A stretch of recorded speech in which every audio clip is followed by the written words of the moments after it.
to another episode of the Orange Report with Kira Davis. I am Kira Davis hosting the Orange Report. These brands are merging. Kira Davis bringing you all the news and views you can use from around California and Orange County, because California news is America news right now. And that's all anybody wants to know anything about these days. I got my Steve Hilton shirt on. Team Steve. Super happy about the Trump endorsement. And I don't know, am I shocked to discover that there's a lot of Republicans out there in California who aren't happy with it? Let's break this down a little bit. This show, by the way, you can follow us on X. We broadcast live to X 4 days a week. And then we do a wrap-up show really for the locals on day 5. I try to get it out Friday or Saturdays. And that's really compiling all of the California and local news that I do. So you can follow me at Kira Davis on X. Follow us at Orange Report OC everywhere. Whatever social media you're on, Orange Report OC is probably there. Facebook, I got a lot of boomer audience. I guess I'm Gen X, but I guess I'm kind of boomer. I got a lot of boomer viewers, and they love Facebook. No judgment, like however you get your information. You know what I mean? Go ahead and get it. Just sign up for Orange Report OC wherever you see us, and sign up to follow me wherever you see me. And that way, you'll always have some Kira Davis in your life. And, you know, some people that live in my house might complain about having Kira Davis every day in their lives, but they just don't appreciate me. They don't appreciate me. So can you imagine not wanting to listen to this beautiful, melodic, not at all annoying voice every single day? Can you imagine even? Well, anyway, I guess part of the reason why I'm with you is because the people in this house are sick of it. This is why I still do this show. I still talk to you people after all these years. I'm not famous. I'm not huge. I'm not any of that stuff, but I don't think my family is as excited to hear from me as some of the people in the audience are. So yeah, you can get me wherever. I'm on all these platforms. Go find me. Okay. We're going to talk today about Jennifer Siebel Newsom. I woke up to a clip of her this morning that changed my whole view on who she is and who the first partner is and who the first couple of California is. I think it added a lot of context and explained a lot. And we're going to talk about, let's see, what else do I have on my list here before I forget? Oh, I'm going to talk about that. There's 8 p.m. deadline. Let's start with that. And what in the world is going on with Nancy Guthrie? What in the Nancy Guthrie of it all? Savannah Guthrie returned to TV yesterday. I think it's bizarre. None of this adds up. And let me just start by saying this. I think there is something that happens, and this is a very European attitude too. I noticed this when my friend Kinsey Schofield, if you don't follow her, you need to go follow Kinsey Unfiltered.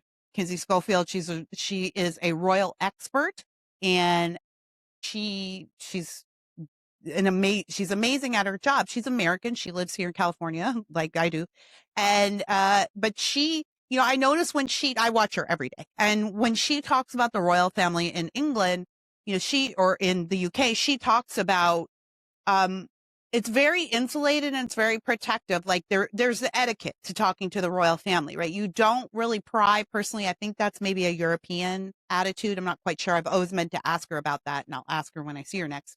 But also this idea of, well, you know, when the princess went away for supposedly cancer treatment, I'm not sure if I believe that, but it was considered very uncouth to ask for the details of that, or to say, I don't think I have all of the details here. And a lot of people were scolded for that. And I thought, yeah, that's it feels like a European attitude, but in America, we have the same kind of thing, where if a public figure is experiencing something very personal and even something very tragic, we'll say, well, it's not right to pry, or it's not right to, you know, dig into that. It might be a little too sensitive. And we do that, and we were doing that with the Nancy Guthrie case. And I just think, like, if it's in the public eye, people absolutely have every right to ask questions. And if you're going to continue to keep it public, or you're a public leader like the Prince and Princess of Wales, or like the King and Queen Camilla, you know, if you are the head of state in some way, then absolutely that stuff, you know, your life is an open book. I do think people have the right to ask questions and have the right to bring up discomfort, because we're taught to push away details that don't make sense because that's polite. And I think a lot of people have been doing this with the Guthrie case, and nothing makes sense here.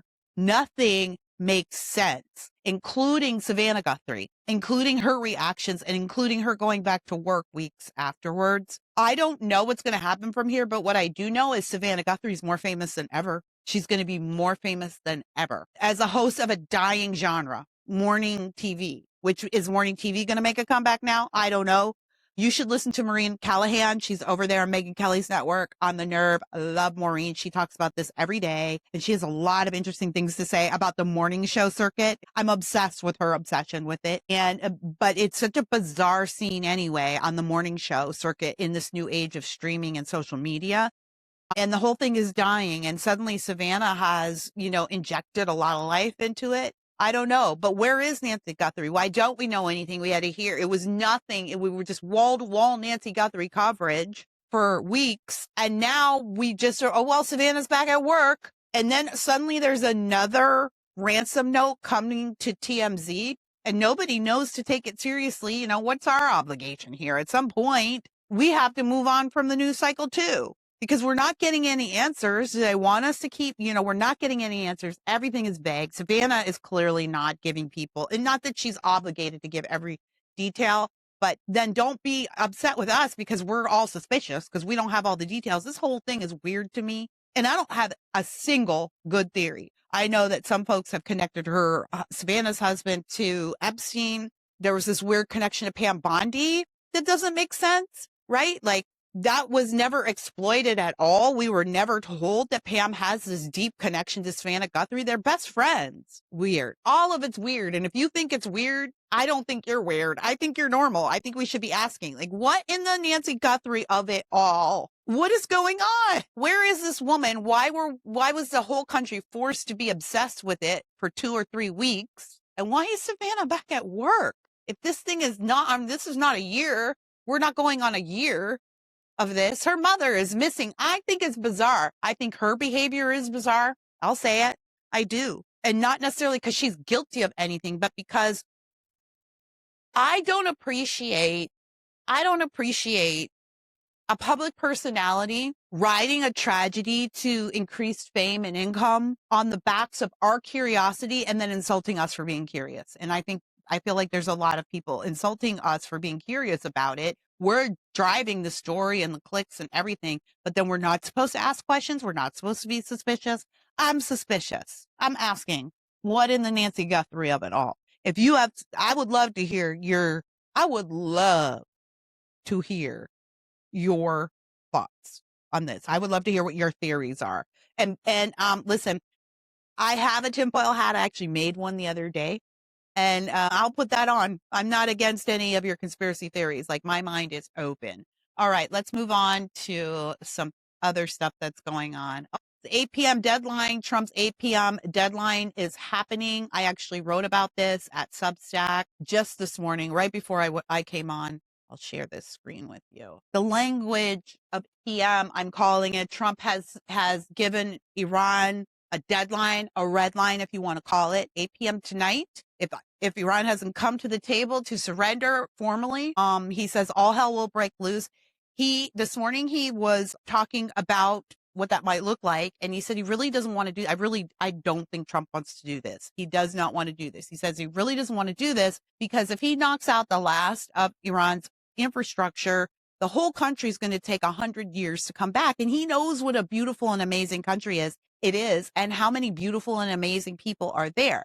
You don't have to take my word for it. You just go look at Iran pre-Islamic regime. I mean, it was one of the most advanced countries in the world, especially for women. And a lot of people don't know that. I told my son that the other day. He was so shocked. I told some grown women that recently, and they were shocked. They didn't know. A lot of people don't know. Like, it just wasn't always this way, and we're just interfering with how these people are. It wasn't this way. The Islamic regime took over and turned it into a hellhole, which is what they do wherever they go. There is no beautiful, free Muslim country out there. There are Muslim countries with beautiful parts, and some of the rich people live freely, but such a thing does not exist.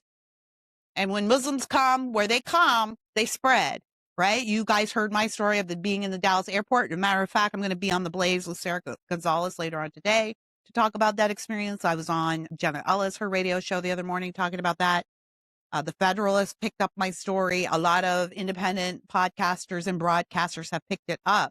This is something that a lot of us are understanding. We're beginning to understand where we are in this country and what we have let spread right under our noses. So Trump is saying, my article is called The Language of 8 p.m. I said Trump's controversial Easter message, you guys read that, wasn't just an unhinged president saying mean things. It was the vocalization of his entire agenda. Today, April 7th, President Trump has once again laid down an edict. If Iran doesn't come to the table to end this at 8 p.m., all hell will break loose. We have been playing games with the murderous Iranian regime for 47 years at the cost of thousands of American lives. Every president thus far has sold us out with empty promises and unearned concessions to Islamic dictatorships, but no more. 8 p.m. is happening. And that is the entirety of the Trump agenda. All of these things we've let slide for so many years at such great cost: massive financial fraud, egregious election fraud, illegal immigration and entitlement fraud, a corrupted public education system, unprecedented growth of government, the housing crisis, foreign interference in literally every aspect of American life. All of these things have gone unanswered for far too long, and Americans are sick of it. Trump ran on fixing it, not compromising on fixes, not kicking the can down the road, not maintaining a diplomatic but slow societal decline. Trump didn't run for the appearance of red lines. He ran to be the red line.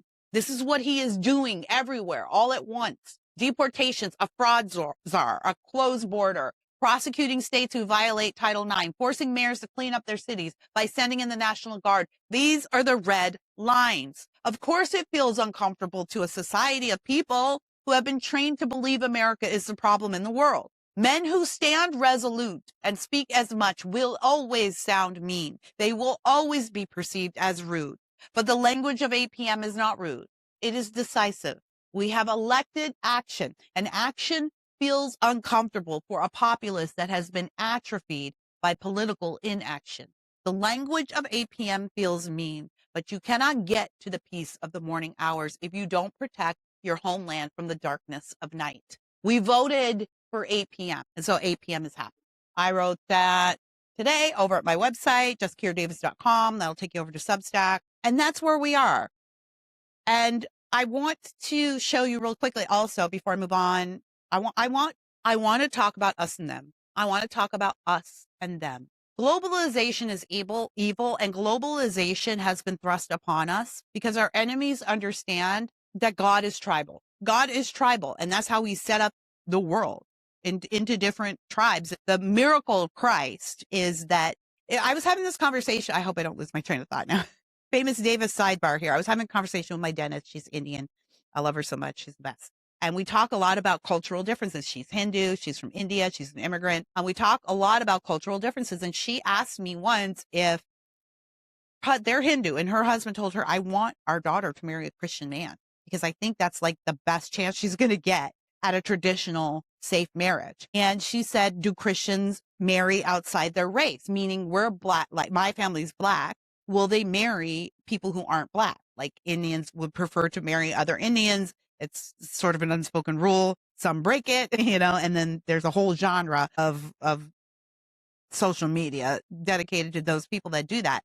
But she said, could your kids marry outside their race? She was asking that completely innocently and legitimately. Like in India, that's how it is. And so she was just really wondering, is that how it is here? And I said, no, that's sort of the cool thing about being a Christian is our tribe isn't our race. Our tribe is our God. So we're marked by God as tribal mates, members of the same tribe. So it's not race. So yes, my kids, of course, can marry outside their race. We do not ask our people, our kids especially, to choose outside their race, to choose inside their race, but we do ask them to choose inside their tribe. It is tribal. So we should not be marrying other people who aren't Christians. That's biblical. Don't be unequally yoked. And people do. I'm not saying that people don't.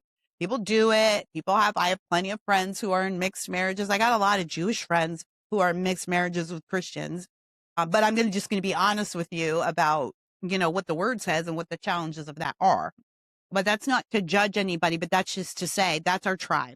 And so I told my dentist, no, we don't marry outside our tribe. We prefer to marry within our tribe, and our tribe is Christ, not race. So getting back to being tribal and how important that is to be tribal, we have an American tribe, and for our enemies have been working for decades to try to dilute that tribe by telling us we're supposed to welcome other tribes in without vetting them first or requiring them to assimilate to our tribe. And now it's 2026 and we're in this mess. Okay, so I set that up for you. I didn't lose my train of thought. Yay me. And now I want to go to this story that's coming out. I saw it on Fox. Fox was reporting it today. And, but Iran, in response to Trump's threats, Iran has now begun to form human chains around power plants. These are the most vulnerable. Okay, so I'm playing the video right here. You can kind of see it next to me.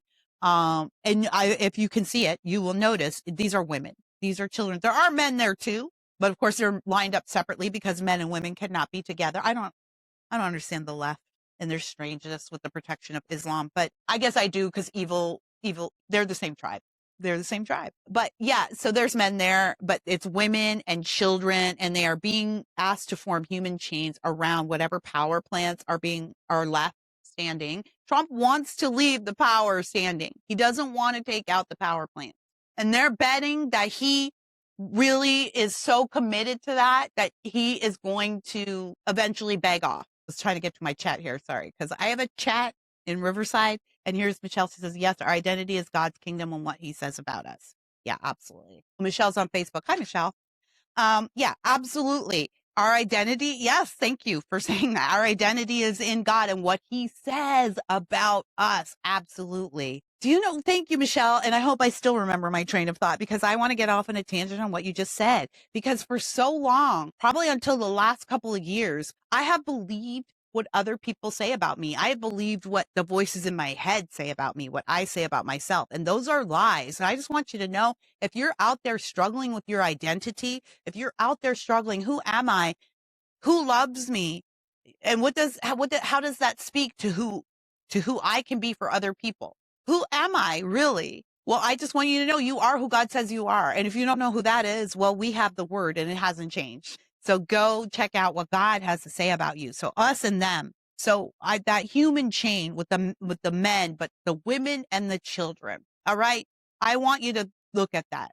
And I want you to think about what we just talked about with Trump's 8 p.m. language, the language of 8 p.m., the attitude of 8 p.m., the rule of 8 p.m. And I want you to think about us and them and why Trump is drawing these hard lines and why Trump is saying, look, we can't welcome the third world in here.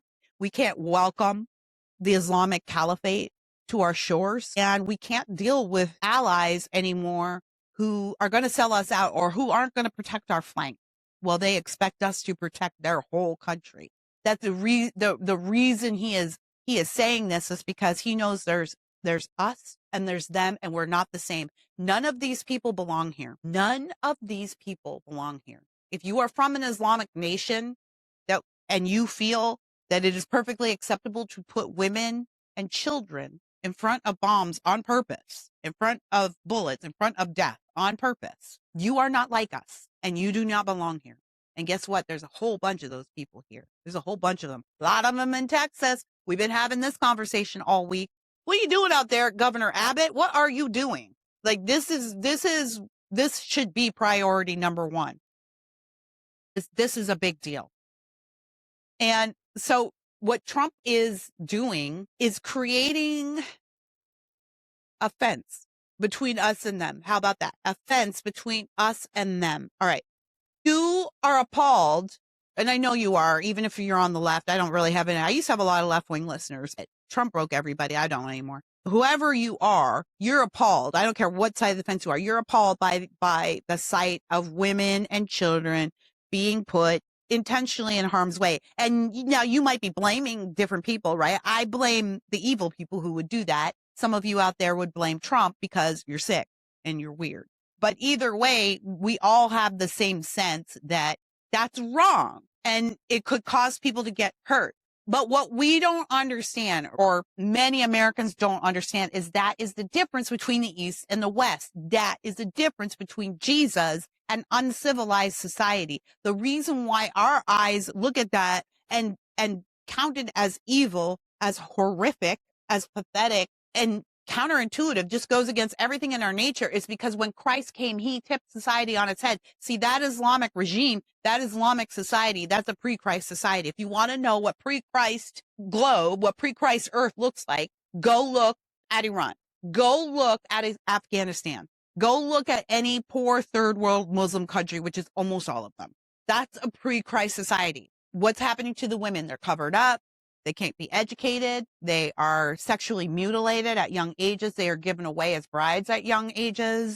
Women do not have any of the protection. Forget the alphabet crowd. Forget the LGBTQ stuff. Like women, just the most basic of it. Children don't have protection. These are societies that don't really believe even in the concept of adoption. We're always talking about adoption here in America. Those are all Christian values. It doesn't matter if you're not a Christian. It just matters that Christianity became diminutive. There's a great book by Tom Holland, not the actor, not Spider-Man, but the professor. He jokes a lot about getting Tom Holland's fan mail, but called Dominion. And it is about the historic nature of Christianity and how it toppled the political and social system of the earth, of planet Earth. And one of the things that it gave us was this idea that women and children have value, because in a pre-Christ world, children did not have the same value, particularly in the Middle East. That is why you can, but I mean, I can already hear a million people like, well, what about this and that? Okay, fine. But we also know that the concept of exposure, where Roman citizens and other cultures would just simply put the babies they didn't want out to die in the elements, right? And a matter of fact, it was very, it was groundbreaking when Jesus said, you should come to the Father as little children. Well, children were supposed to not even be seen, not heard, go back and look at right now how some modern Islamic societies treat young boys and what they use young boys for. Children are not seen as things to be protected. Adults are full human beings. Children are not. And that's why they can so easily be made slaves, sexual slaves. That's why they can so easily be traded, manipulated, harmed. There is an element in this world that doesn't believe children are full human beings. But Christ came in every form, right? Including the zygote, including like just a little fertilized egg. He came in every form. This is why Christians can't be pro-abortion, because he came in every form. And he says that I came to embody the human experience. So Christ at the end is the same as Christ at the beginning. And you can't say that Christ only began when he was born. Christians can't say that. We know that he began at conception because there's a whole story around it, and Mary knew. So for Jesus to say, come to God as a little child, you don't understand what heresy that was. You don't understand how the culture at that time that didn't compute. Children were not people. But he was saying, what he was saying there wasn't like, he wasn't saying be childish. That's not what he was saying. Become an idiot, forget everything you know, and come to me. What he was saying is, come to me like the most vulnerable among you. I will take and protect the most vulnerable among you. That is a Jesus attitude. And it's a Christian attitude, and now it's a Western attitude. We do not line up our women and children in dangerous places and dare the enemy to come kill them. We don't do that because that is disgusting to us. It goes against something in our very nature. And even the atheists among us agree. They simply can't justify it using their worldview. And they won't admit that it's a Christian worldview, that it is a Western worldview. And we cannot bring those people here and expect them to understand freedom, liberty, and the gospel of Christ and what that means to the human condition just because they sign a piece of paper or their foot crossed a physical border. It doesn't work that way. We've been told that it does work that way for years and years and years. And when we try to say, no, I don't think it really works that way, we're called racists and Nazis and bigots. It's time to close ranks, in my opinion. The multiculturalism has been an absolute failure. And the fact that anybody in America can look at Iran and say, Trump, leave them alone. Don't help those people. I think that's just a testament to the failure of multiculturalism and the incursion of evil into our current system, into our republic. And John Adams was right. Ben Franklin was right. De Tocqueville was right. Like, we needed a religious, moral people for this republic to survive. And some religion will dominate here. If it's not ours, it'll be some other. And guess what religion is coming up the plank in the rear view mirror? It's Islam. And they're really close. They're already spreading out in entire states. I just think we're going to have the uncomfortable 8 p.m. conversations around Islam in America. It's absolutely incompatible with Western values. Absolutely. The only way America can survive is to be a Christian nation. And that doesn't mean that a nation in which the Christian church is the official church of the country. It means a nation that is based on and recognizes that it is founded on Christian Western principles and prioritizes Christian values and principles and Christian spaces, prioritizes those things. The idea of the secular, separation of church and state, a disaster. It's not real. There's no such thing anyway. But we have been conditioned to believe that it is, and that's been a disastrous mistake. We're going to pay with our lives if we don't adopt the language of APM right now. Okay, let's move on to, I'm laughing before I can even get to the story. The first partner, America. You're going to get a first partner if you're not careful out there. I know a lot of Americans are just discovering that we have a first partner here in California. We didn't do that. Gavin did that to us. He did that to us. That's Bill and Hillary 2.0, except I was about to say they haven't graduated to murder yet, but I'm not so sure because we're going to talk about some really crazy stuff. Michelle, Judy, keep talking. Yes, keep talking, Jennifer. Thank you. Michelle, people are disgusted and shocked by the Epstein files as they should, but they look the other way when Islam believes children can be violated and abused by men. And don't get me started on abortion, Michelle. Islam and the Epstein thing is the same thing. It's the same people. Islam does aid in child trafficking. The whole religion is set up for it. They're the same thing. I actually think Islam is actually the problem in the world, and it's just different versions of it. I think the what do they call it? The Red Green Alliance. It's the same thing. It's all the same thing. I think eventually the communists will all convert to Islam. It's the same thing. But yeah, good observation. Well, they'll talk all day long about the Epstein files, but they'll excuse the most horrific of behavior happening in Islam and even in Islam on our own shores. But let's get to Jennifer. Thank you, Michelle. I'm going to share this screen. You know what? Why don't I'll do the New York Post story. I was going to do the tweet, but I'll do this. All right. Here's your headline. Gavin Newsom's wife opens up about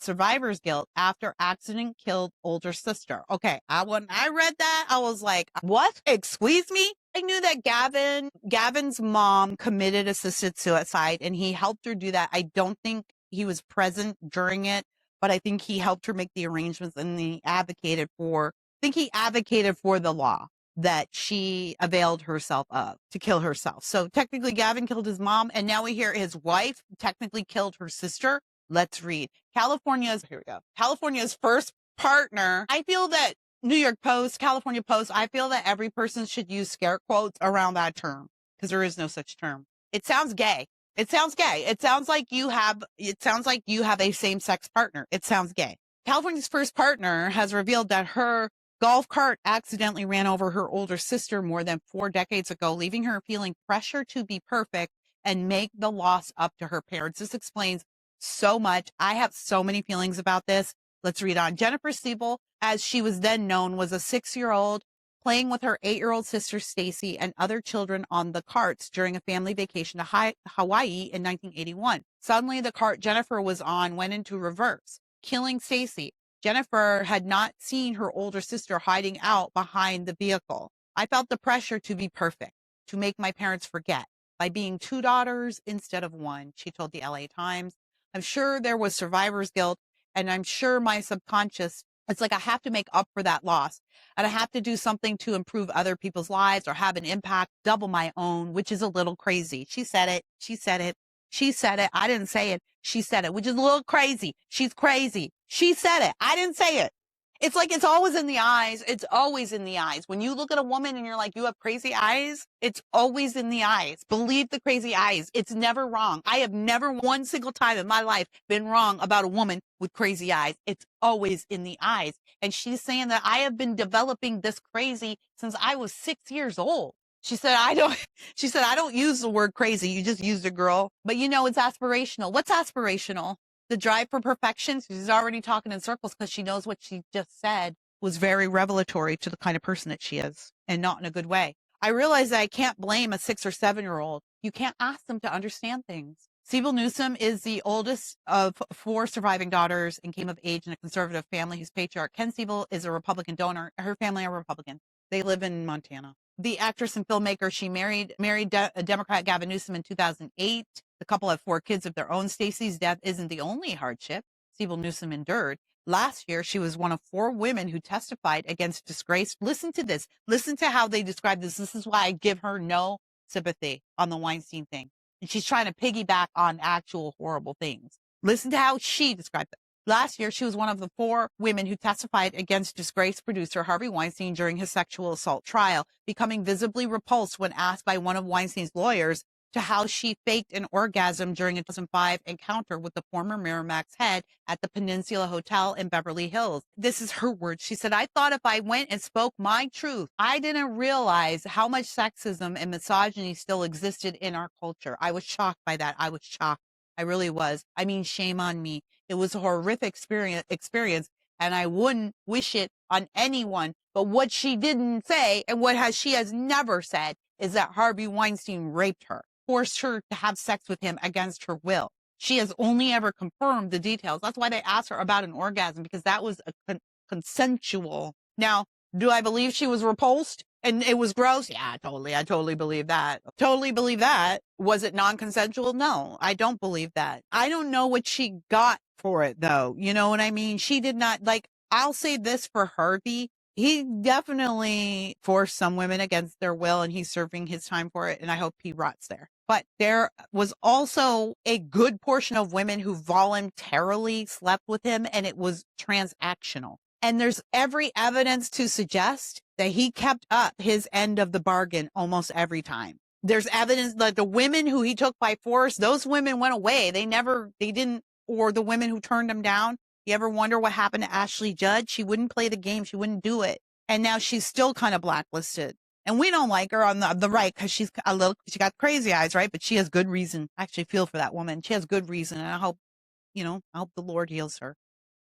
But she went away because Harvey Weinstein made her go away. She wouldn't play the game. She wouldn't acquiesce. But the women who did stay, the women who did engage in it, they got something out of it. They did. So I'm not sure, Jenny didn't get much. She didn't. She got Gavin. Poor thing. I do want to read, I won't share the screen again, but I do want to read the top comment on this. I thought this was really an astute observation. Somebody who calls themselves Boo Boo Head says, first, let me say I feel terrible for her and her family. Second, she was 6 years old, and says, you can't expect a child to understand those things. All true. She was not capable of being responsible for that tragedy. But these are the same people who say a child half her age at the time of that incident knows their gender and should be affirmed and given drugs and surgery to do so. I know I veered off course there, but the people need to be called out when their hypocrisy is exposed. Yeah, amen. Amen to that. Absolutely. I thought that was a fantastic comment. This is the same woman who's going to tell you, at 6 years old, you can't ask a 6-year-old to understand anything. Also, a 6-year-old could understand if they want to change their gender. Also, a 6-year-old knows. So I thought that was an amazing observation. But here's the observation I made about that. That's deep trauma. That's deep trauma. And if we go back and we read the things she said and didn't say, the article frames it as somehow the cart was thrown into reverse. Somehow, I don't think there was a somehow. I think Jennifer did that. Now, that's the part they don't want to include because they don't want you to blame a child, but she's not a child anymore. They don't want you to blame the decision she made. Well, no, we shouldn't blame 6-year-olds for decisions they make. They're not really making decisions as we've established.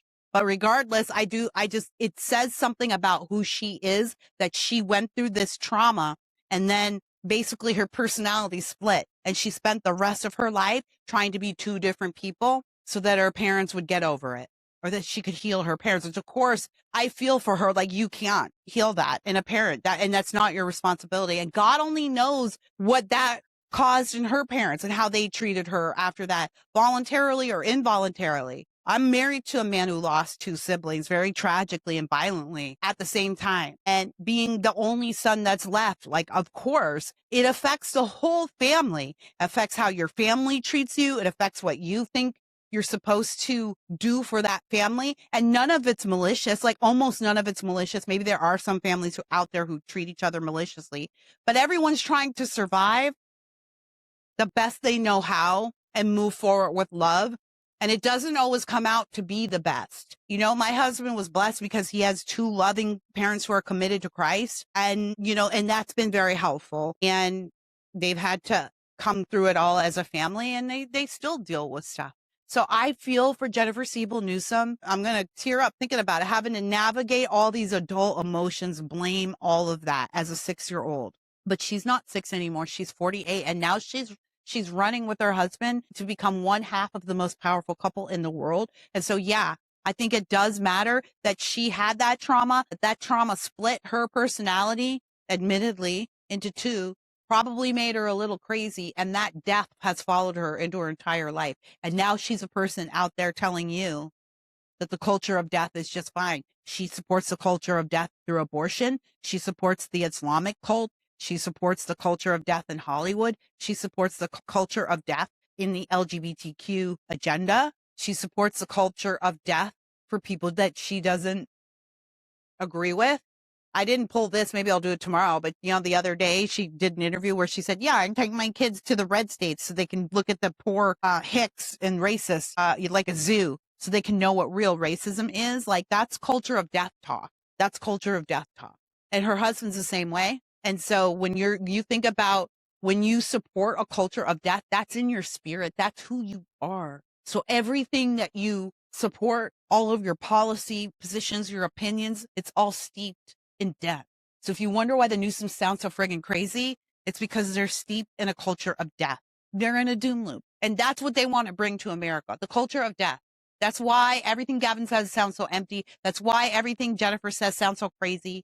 They've both been surrounded by death their whole lives, and they have not been allowed to heal from that. First by their parents and then by themselves. These 2 people are insane, and they are carrying a lot of insane trauma, and they're trying to visit it upon us. So absolutely, do I feel for them? Yes. Do I think they should be leading the state, let alone the country? Absolutely not. They're crazy people for good reason, but they're crazy people. And today I saw a clip of Jennifer Siebel Newsom. I'm not going to have time to play that now, out there talking to a group of prisoners and saying, you know, I feel bad because it's probably the first time I've actually seen any genuine emotion from her. She clearly was cut up trying to tell that story. I felt bad because I knew it was an accident. It was an accident. And my parents didn't blame me for that. By the way, I'm not so sure. I've just been around enough trauma in my life to know I'm not so sure if that is true, if her parents didn't blame her, or they didn't communicate to her properly that they didn't blame her. I'm not so sure. She talks like a person who has carried the blame for all these years. And she's telling these prisoners, I think in San Quentin, she's telling these prisoners, like, you know, I wasn't treated unfairly because it was an accident, but I did the same thing that a lot of you people did. And I bet for a lot of you, it was an accident too. What? You think the prisons in California are full of people who just kill people on accident? These people are crazy people. We cannot let them go to the White House. That being said, I'm all in favor of Jennifer Siebel Newsom going out there and trying to be Miss First Lady and trying to, you know, she got her Mary Claire cover. He got his Vogue cover or whatever. He was Vogue or Vanity Fair.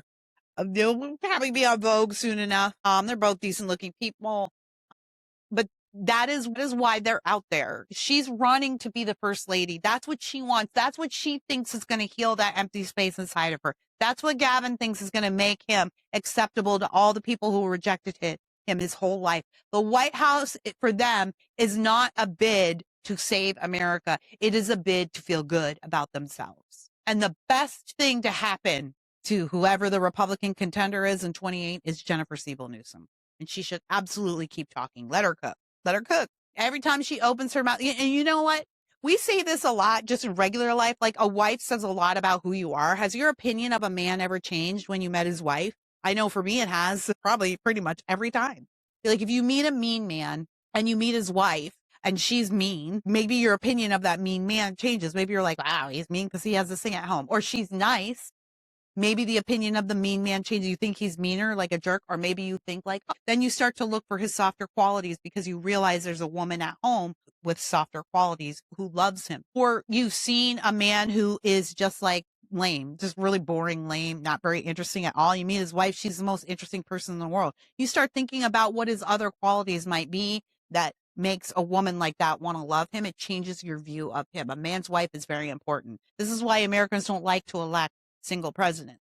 We want our presidents to be married. It says something about the man. The Clintons pulled alley-oop on America, and we're still paying for that. And that is, they told us we were going to get Tammy Wynette, Stand By Your Man, right? When Hillary was in Arkansas, they did the best to keep her quiet. She talked like she still had her Southern accent and her pretty blonde bob, and she still wore her dresses, and she talked like this. She was still pretty. I'm smart. I'm educated.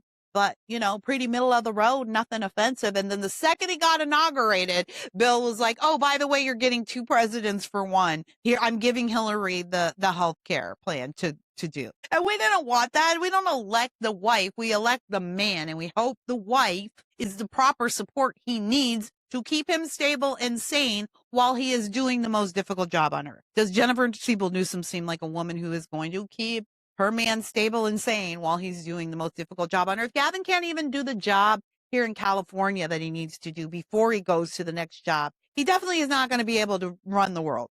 He can't run California. He doesn't.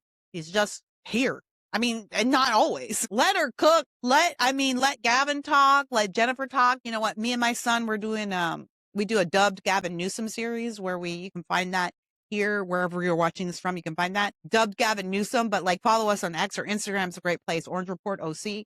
And I just, a lot of times when I watch Gavin and he's not saying anything, I was like, what is he really saying? And sometimes I would make up my own words to hit. I don't know, people. I just have a lot of time on my hands and I'm weird, but I would make up my own words.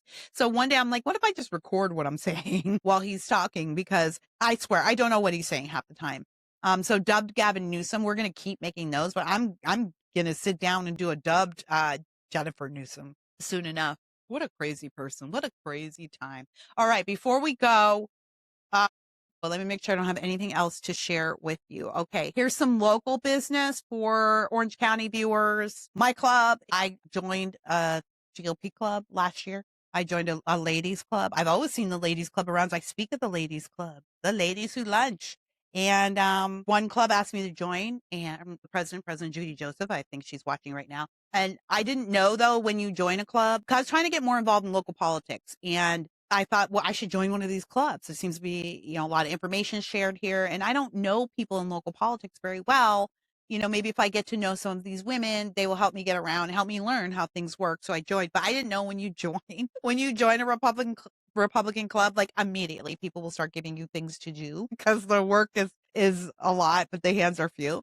So I joined the board and I've actually really enjoyed it. And I get a lot of questions from people, especially locally, but from all over the country. A lot of you ask, I want to get involved in my local politics. I hear what you say, Kira, about how local politics are the most important politics. Yes, again, President Trump didn't close down your school and he didn't close down your business during COVID. Your local mayor did that. Your governor did that. Your local health department did that, right? And you voted for those people. So people say, how do I get more involved in local politics? Well, I can't, create a list of places to go for you. Best thing to do is look up your local GOP club, ladies club, or just a general club. Our club is a ladies club, but guys can come. We call them associate members. I'm going to be honest with you. I love being part of a women's club. I love that it's ladies. I love that it's us ladies. And sometimes the guys come in, but they're like, you're guests in our lady space. I love it. I think we need more sex segregated spaces, to be honest. I really do. Not in a jihadi way, but in a way that it used to be where the men had the country club and the women had their sewing circles. And I think we need more. We need to get back to that.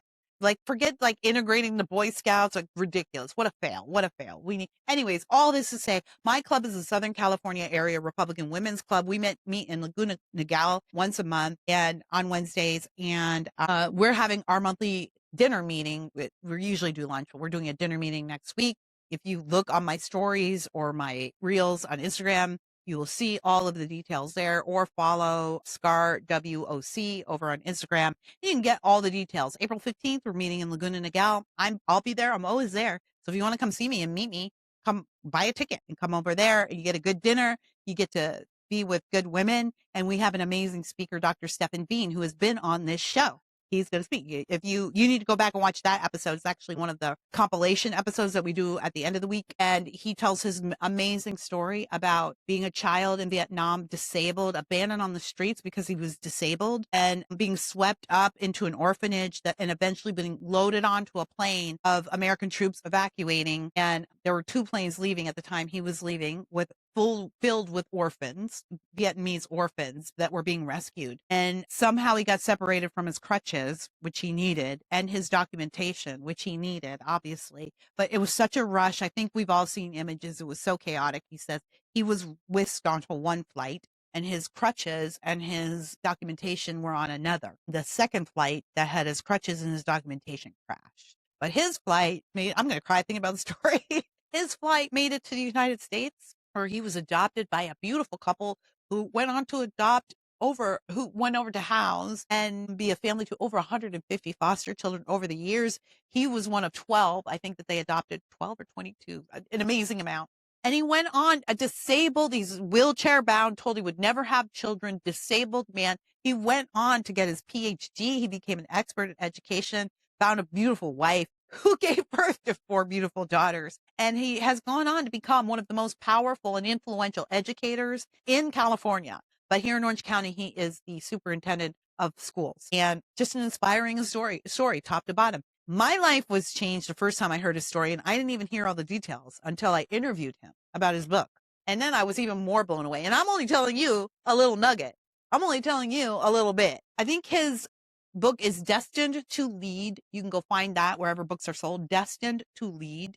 It's an incredible story of faith, of God's providence, and of perseverance. But also, as Dr. Bean says, it's a story of togetherness. What you can do when you allow other people to help you achieve the goal. He's got an incredible story about, I'm not going to spoil it, but about being in school and facing these stairs every day with his wheelchair. He's speaking at our meeting. I think you should go. And if you can't go because you're not in California, I mean, if you are, meet me there. Meet me there. Tickets are really cheap. You get a good dinner and I'll be there.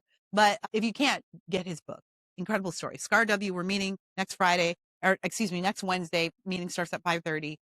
But if you can't join our club, join some club, because this is all hands on deck season. All right. I don't know how else to say it to you. All the stuff you see that you hate, the fraud, the public stuff going on in public school, the LGBTQ stuff, all of that has happened because you and I have sat back and said, well, our politicians will take care of it. I'm guilty too. I'm not blaming you. I'm guilty too. Even I've been an opinion journalist for almost 20 years. I've done this same job for almost 20 years, and I'm still guilty, just like you are. I'm not being involved locally, of not understanding what's going on locally. And if you want to know more, join a club. They'll be happy to have you. You don't have to go to every meeting just because you join. You don't have to be like me. I'm an overachiever, and the overachievers on the executive board recognized the overachiever when they looked at her. Game recognizes game. So they just pulled me right in. You don't have to do what I did, but you don't have to go every week. But I'll tell you what, like, you get on mailing lists. The clubs, it may seem boring, and sometimes it is, right? You get these candidates from offices that you can't vote for or don't count or don't care about, but what ends up happening is it informs you about the issues that are going, and then you can pick where do I want to go. So we've got some issues coming up on this show that I still haven't addressed that I have learned through just going to these meetings. If you're in Orange County, you definitely want to check out my Katrina Foley coverage. She's with the Orange County Board of Supervisors. She is a terrible representative. I don't know if she's a terrible human being, but she treats people pretty badly in the OCBOS meetings. I'll say it. She's terrible. So we got to vote against her. But you have a Board of Supervisors in your county where you live, and I want to challenge you to find out what the makeup of that board is, and are they doing the things that you want them to do? And guess how you're going to find that out? Got to go to a meeting. Pick one meeting. Here's my challenge for you for today. Pick a meeting, any meeting, school board, city council, board of supervisors, chamber of commerce. Pick any government meeting where government business will be addressed and go. Just one. Just pick one and report back. Especially if you've never been to one, I want to see what you've learned. All right. What else do I have to say? Follow us everywhere. Orange Report OC on YouTube, Rumble, TikTok, Instagram. Follow me, Kira Davis, here on X. We go live here on X. We love X. I love it. It's a great platform. Share all of this. And then you can sign up for my newsletter at justkiradavis.com, where you'll get all of my biting commentary about all of this stuff. I know what I wanted to say before I go. Look, this Trump endorsement. Okay. I can't remember if I addressed it at the beginning. I'm 51 now. Like, I'm just happy that I actually continued some of these thought threads all the way to their logical conclusion.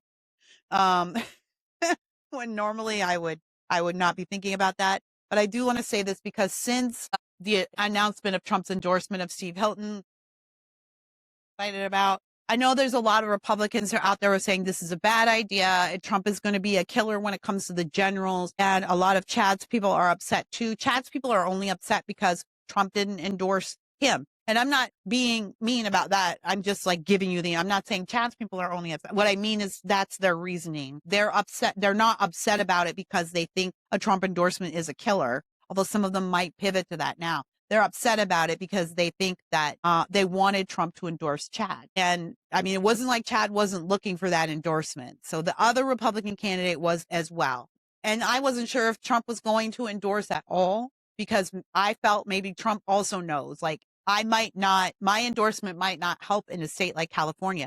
But Trump's been right about everything, almost everything so far. He's been right about. So if he thinks that making an endorsement in this case at this time was the right thing to do, I believe him. But I've always thought so. I'm not scared of a Trump endorsement. I said it yesterday and I will say it again. You got to stand on the truth. And you can't be afraid to say what you believe, even if you think it's going to turn other people off. We the people at least deserve the right to know what you really think. Trump's he's a clarifying force. I think I wrote an article about that at Just Kira Davis. He's a clarifying force. He burns away the masks and he makes people be who they really are. Oh, I think on my old version of this podcast, Just Kira Davis, I talked about Marjorie Taylor Greene. And when that split happened, I said, no, he does this to everybody. He makes people more of who they are. He just made her more of who she is. And so Trump's a clarifier, and that's a good thing in politics, but it makes us uncomfortable because we're so used to the diplomatic mask. We are afraid what will happen when it drops. Listen, 40%, and I think it's more, but 40% of voters in California did vote for Donald Trump in the last election. And if every one of those people voted for Steve Hilton, I know that statistically that's not going to happen, but let's just say hypothetically, if every one of them did, he would win easily. He would win. And if he was the only Republican, he would win in a landslide. Like, he could win because of what the field is doing. And then he also has the ability to go out and get, this is why I'm supporting Steve. It's not so much about the base. I think Chad's a great candidate for the base, but we need a candidate who can go out and win the middle too, and not lie about it and not be a liar, not have to water down their message to win them. So I think Trump's endorsement is great. And I want to ask Californians, what have Republicans been winning in the last 20 years? What have we been winning? We have run milquetoast candidate after milquetoast candidate. And every time we run one, and I was told this when I was running for school board too, it's like, we don't want anybody who's too far to the right. We need a centrist candidate. We need someone who's not going to talk about the social issues. The left talks about the social issues. That's all they talk about. Somehow we've convinced ourselves on the right that we're not supposed to be talking about the social issues. We've been suiciding ourselves for the last 20 years, people. We've let them convince us that we're not supposed to be talking about the social issues, even after every single platform policy they have is a social issue. No, we should be talking about the social issues, of course. We should stand on the truth and not be afraid of them. And that means not being afraid of Donald Trump because he's a winner. And guess what? California Republicans are losers. We're losers. We've been maybe in a place like Orange County, some of us can find some success, but we flipped blue in 22. The left is coming for us too. Don't forget that every policy that comes down from Sacramento is aimed at Orange County. We're the last holdout. Yes, Donald Trump's endorsement is important. It matters, and Steve Hilton should stand on that proudly. He should, because Trump is a clarifier. And so even if a Californian can look at Steve Hilton and Donald Trump and say, you know what? Nope. If that's what Hilton stands for, I don't want anything to do with it. At least they know what they're choosing. And then at least they know what they're not choosing, right? If you know what you're not choosing, then you know what you are choosing. Okay, if you don't want this, then what you are choosing is more homelessness, more poverty, less housing, less safety, more crime. That's what you're choosing. But at least you're choosing that with clarity. What do we have to lose? We have been losing by running these centrist candidates up and down this state forever. We have lost almost everything. We've almost lost this entire state over the last 20 years. What do we have to lose with Donald Trump? What could we possibly have to lose with a Donald Trump endorsement? The only thing a Donald Trump endorsement can do is make us lose. And we've been losing all by ourselves for 20 years. So as far as I'm concerned, we've got nothing. There's nothing that can happen but gain. We've got nothing to lose and everything to gain. That's what I think. Tell me what you think. Drop it in the comments, drop it in the chat, wherever. I read them all. Send me an email. All my information is everywhere. Follow me on X, follow the Orange Report, wherever you see it, Orange Report OC. And what else I want to tell you? Our luncheon next week, where you can see Dr. Stephen Bean in person. I'm going to be joining Sarah Gonzalez on the Blaze TV later today to talk about my Dallas experience. And if you're a reader at the Federalist, they actually went and, with my permission, copied that story and ran it over there as well. So that story is making a lot of the rounds. And that's how I know that it's important to tell the truth, even when it's uncomfortable and even when it doesn't sound that great. It's the language of 8 p.m. See you tomorrow.